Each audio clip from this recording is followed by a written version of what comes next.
Welcome to Step Ahead with Ernie Rivera. This is your host, Ernie Rivera, and I am about to tell you how Netflix's Daredevil changed my life. For those of you who do not know, Daredevil tells the story of Matt Murdock, lawyer by day, crime fighter by night.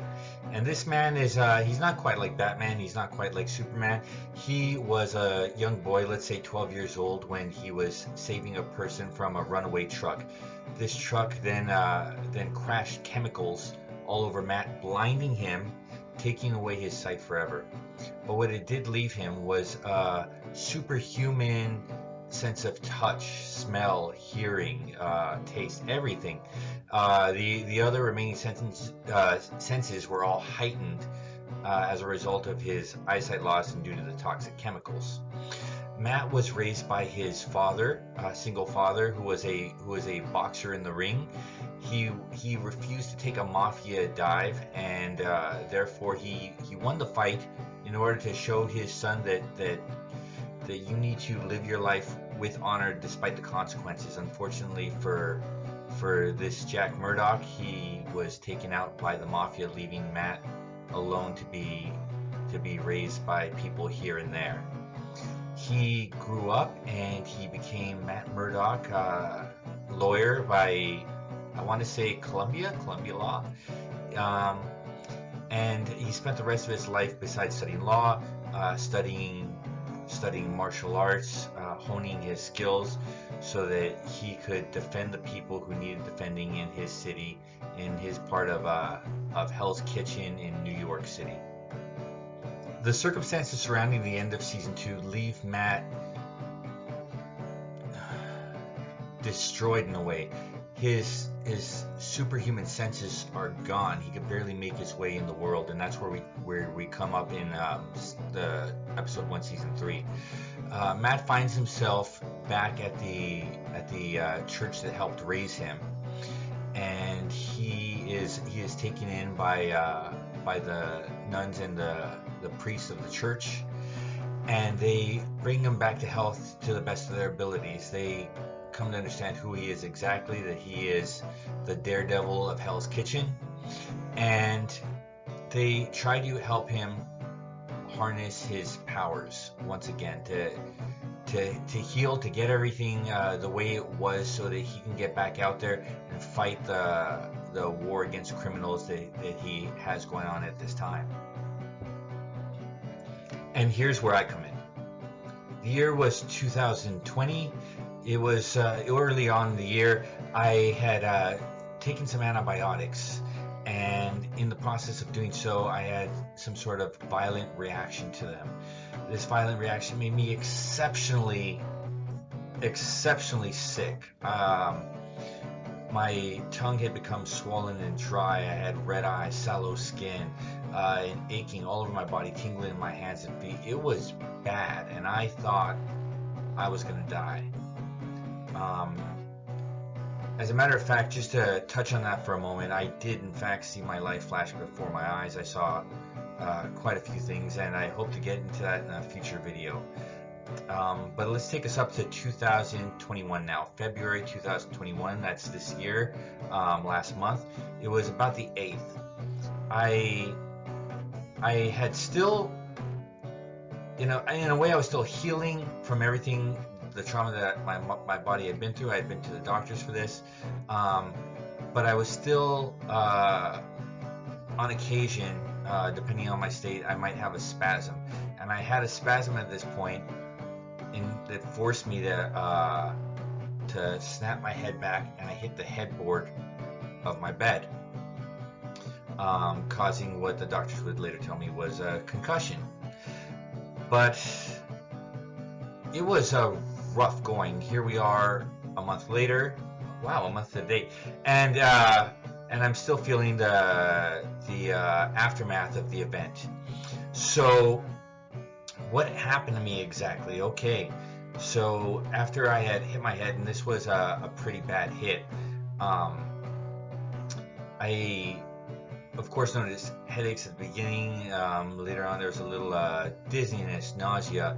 The worst of it came about a week later. So we're talking mid to later February. It seemed like the symptoms kept getting worse, and what happened, in fact, was I had lost the ability to communicate. I had lost a large amount of words. I couldn't articulate myself, and I can think more or less clearly, but I mean, obviously not at 100%, and I couldn't communicate myself depending on how stressed out I was. I was just a mess. I was struggling. I couldn't do math really anymore. I was having I was having problems with language. I was having problems with math. I was having problems with visualization, spatial awareness. And this is where we connect to Daredevil season 3. I was watching that just recently, just actually after my concussion. Not by anyone's recommendation. I was just kind of finishing up the series. I hadn't gotten to season 3 yet, and by coincidence, here's where I stepped in, and I saw a damaged, defeated Matt Murdock struggling to make his way literally in the world, and again, not knowing if things will return to normal, and that's the scary part. You don't know when you're in that state, if you're going to be able to be all right ever again. But I saw Matt pick himself up, try to gain back his abilities little by little. He was trying to navigate himself in the world. He was trying to learn how to fight it. And he was trying to sense his way in the world using the only senses he had left to him. And likewise, I did the same. This was again after my concussion, but now we're about a week after Ash Wednesday in the real world, and I was talking to a friend of mine who had said he had given up drinking for Lent. Not that I was really drinking at the time, but previously I had been drinking a lot during quarantine, as occasionally happens to a person, very unfortunately. And I said, you know what, it is a week after Lent, but I'm going to do it. I'm just going to stop all this quarantine drinking. And that was my first step. Then I got back into martial arts. I found a great place where I can practice Okinawan Goju Ryu karate. Wonderful, beautiful martial art, and it got me going a little bit more. Of course, I'm not a doctor. I'm not telling you how to get over a concussion. I'm only telling you what happened to me in my life. So don't go trying this. Always listen to your doctor, please. But I'm just explaining how I made my way through the world. So I was going to Goju Ryu karate, and a lot of it was done online, as we currently have the quarantine. A lot of it was done. They opened up and they started doing it in person under strict guidelines, and of course we couldn't come into contact with each other. It was mostly kata, or like a choreography, a martial arts choreography, to learn the movements to get them strong into your body. So that's what I was doing mostly. But I kept pushing myself. I kept trying to express myself each day verbally. I tried doing a lot of things with my left hand. Writing down with my left hand. I was trying things like throwing a ball against a wall, catching it with either hand, going back and forth. I was doing this at the same time I started working out again. It felt like one thing snowballed after another, and I felt like each thing was helping just a little bit more. I started playing guitar a lot more. I was playing guitar day and night after my concussion.